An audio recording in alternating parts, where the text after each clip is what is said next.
E po, mirë se vini në këtë analizë shpjeguese. Sot do të flasim për diçka që besoj të gjithë e kemi vënë re, por ndoshta nuk i kemi vënë gishtin. E keni parasysh ato momentin kur dikush përdor fjalë tepër të komplikuara dhe të gjithë rreth tryezës tundin kokën sikur po e kuptojnë?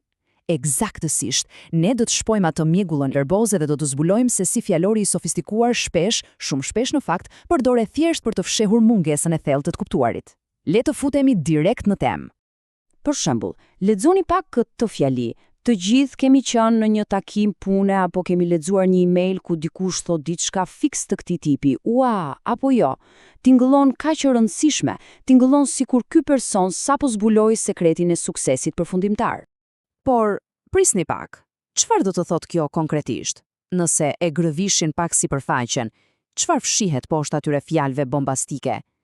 Zakonisht, kur fillon të bësh pyetje vërtet të thjeshta, zbulon se gjithë ajo mjegull fjalësh përkthehet në diçka banale si departamenti i shitjeve dhe ai i marketingut duhet të flasin më shumë bashk. Pra, pyetja e vërtet që shtrohet është pse jemi kaq të dhënë pas këtij fjalori? Kjo na çon te seksioni i parë, iluzioni i dijes.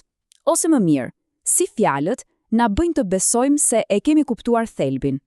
Këtu prekim një pikë absolutisht kritike. Burimet tona flasin për një mashtrim të vogël psikologjik, por tmerrsisht të fuqishëm që i ja bëjmë vetes. E shikoni, terminologjia e njohur na jep një reati të rreme. Truri ynë fjalë për fjalë bie në grackë dhe mendon: "A, unë e di këtë fjalë, pra unë e kuptoj konceptin." Para mendoni dikë që shikon 2 video për ekonominë dhe papritur ju flet me bindje absolute për inflacionin. Ja, ai është iluzioni. Ne ngatrojmë aftësinë për të përmendur terma me njohuri të vërteta. Dhe dëgjoni, ky nuk është as pak faji epokës së rrjeteve sociale. Shikojeni pak këtë shtrirje kohore. Kemi qenë kështu prej mijëra vitesh. Që nga filozofët e Greqisë së lashtë i deri te ekonomistët modern, njerëzit më të zgjuar në planet kanë vënë re të njëjtin model të çmendur. Njerëzit vazhdimisht e ngatrojnë rrjedhshmërinë e të folurit me të kuptuarit e gjërave. Gjithçka fillon me mikun ton të vjetër Sokratin.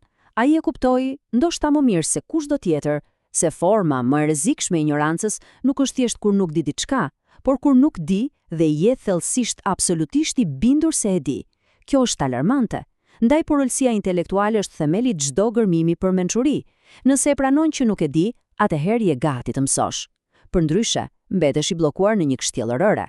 Duke ecur pak më përpara në kohë, arrim tek fizikani genial Richard Feynman. Ai e ilustroi këtë me atë që e quajti inteligjenca cargo cult. Emërtimi vjen nga ato fiset e paqësorit pas luftës së dytë botërore që ndërtonin avione dhe kulla kontrolli prej druri, duke shpresuar që furnizimet të binin sërish nga qielli. Ata kopionin formën e jashtme pa kuptuar absolutisht asgjë se si funksiononte teknologjia fshehur brenda. E po, ne bëjmë fiks të njëjtën gjë sot. Marrim fjalë teknike, i flakim në një bisedë dhe presim të dukemi si gjeni, pa pasur fare idenë e mekanizmave që fshihen pas tyre. Seksioni i dytë. Mjegulla verbozore e përditshme. Tani, le ta shohim se si funksionon kjo në jetën e përditshme. Shkrimtari George Orwell na kishte paralajmëruar me kohë për këtë. Keni dëgjuar ndonjëherë një drejtues kompanie të thotë se po bëhet një optimizim i fuqisë punëtore? Sa racionale dhe klinike tingëllon apo jo? Por çfarë do thotë realisht? Ne sapo pushuam nga puna mira njerëz. Institucionet përdorin qëllimisht këtë eufemizëm abstrakt për të mbajtur distancë emocionale nga fakte që lëndojnë, mpin moralin ton përmes një gjuhe të ftohtë. Dhe kjo nuk mbaron në zyrat e korporatave. E gjejmë kudo. Për shembull, shkoni në një palestër sot. Dikush do t'ju thotë se një rutinë e caktuar optimizon përshtatjen hormonale. Është ai fjalori pseudo-shkencor që thjesht e imponon autoritet dhe të pengon ta pyesish: "Prit, për cilat hormone bëhet fjalë saktësisht?" E gjithë kjo thuhet thjesht sepse e vërteta e thatë që kjo të djeg kalori dhe të bën me muskuj, ndoshta nuk të duket aq speciale sa ta paguash shtrenjtë për to. Ose akoma më keq, bota e teknologjisë. Këtu flasim për nivele arti në ndërtimin e fluskave.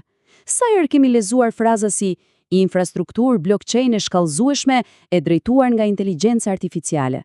Përsëri, nëse e zhveshim nga ky zhargon bombastik, thelbi shumë shpesh është thjesht: ne ndërtuam një aplikacion. Gjithë ky teatër fjalësh ekziston sepse industria shpërblen tregimet dhe bujen. Fjalët thjesht e zëvendësojnë thelbin. Po kjo deporton deri në bisedat tona më intime. Merrni fjalën toksik. E përdorim sandej pa menduar dy herë. Filozofë si Wittgenstein dhe Nietzsche na paralajmëruan se këto etiketa kaq të gatshme dhe popullore na joshin në fakt që të ngjeshim një realitet njerëzor i cili është gjithmonë i ndërlikuar në një kuti shumë të vogël e të thjeshtë. Kur quajmë dikë toksik, çfarë nën kuptojmë fiks? Është manipulues apo emocionalisht i papjekur, apo thjesht keni ndonjë mosmarrveshje? Etiketa na bën që fjalë për fjalë të fikim trurin dhe të mos shohim nuancat. E njëjta gjë zbatohet në shkallë globale.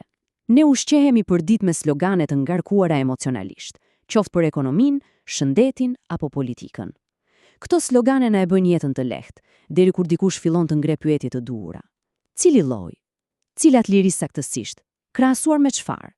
Dhe vetëm që të kuptojmë qartë, ne këtu nuk po majmë asnjë anë politike, po themi thjesht se realiteti është për herë shumë më kompleks se sa një parullë që bërtitet me zë të lartë, sado e bukur qoftë ajo.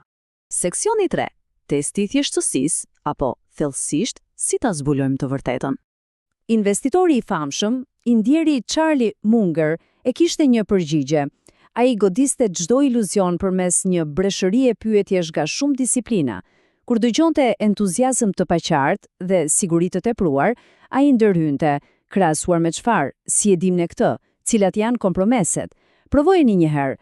Këto lloj pyetjesh e detyrojnë menjëherë tullumbacen e fjalëve të përgjigjet gravitetit të fakteve të matshme.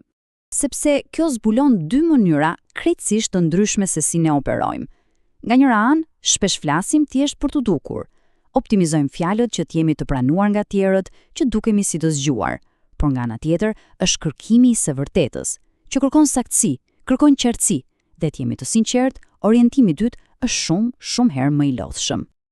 Atëherë, si ta vëm këtë në provë? Nëse me të vërtet doni të kuptoni nëse dikush e ka kapur thelbin ose për të testuar veten, përdorni testin e thjeshtësisë me këto 4 hapa.